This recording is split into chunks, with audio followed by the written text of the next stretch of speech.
Back when I went through my master's program, there were 26 of us that spent 2 years together meeting about every month for a weekend together.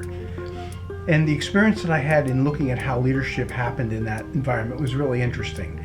It took 18 months of being together before anyone was allowed to exercise leadership. And what it suggested to me was that leadership is, on one hand, both a simple concept and also very complex. Most of us seem to realize that in order to have a healthy, life-giving community and interaction, there are certain things need to be there. Safety, for one thing, physical, psychological, emotional, and spiritual safety. Clarification of purpose, whether there's no particular purpose or whether there's a very specific purpose for being together. Accountability, so that if people say they're going to do things, finding a way to make sure that that actually happens. Development of trust, and a lot more. Attending to these things is what I would call the result of providing leadership. Most times the leadership that's provided in a community is not often given much thought as to how it happens. There seems to be unspoken assumptions about how we do things and how they're supposed to happen. And there's an inertia that carries us forward. And I don't think that's always the most helpful. But I would submit that the common patterns and models of leadership that we have tended to follow in our culture in particular, in our society, even in our congregations, is oftentimes actually inconsistent with the core values that our religious traditions would teach and suggest should be followed.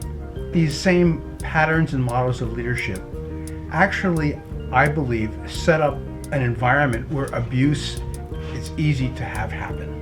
It creates an atmosphere that allows for that. So I think it's important to pay attention to what kind of leadership and how leadership is being provided.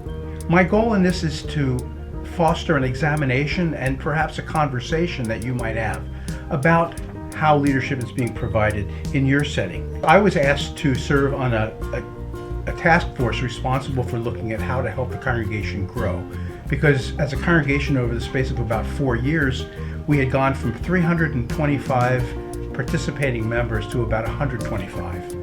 And so I got together with a task force. I was the co-facilitator, and we had several other people that we asked to serve with us. And for the first 4 months of that time being together, everything that we looked at and studied as we read books about church growth and things said to us, we've got to get rid of our pastor.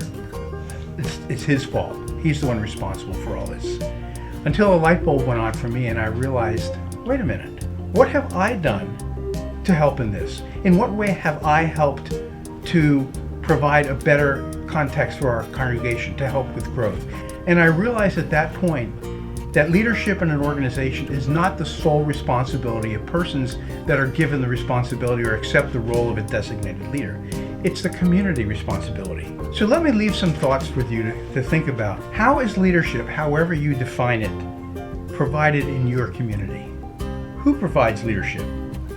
How are the persons in your community developing as individuals? Being aware and intentional about how leadership is provided is a necessary component of allowing for a healthy and dynamic congregation and community.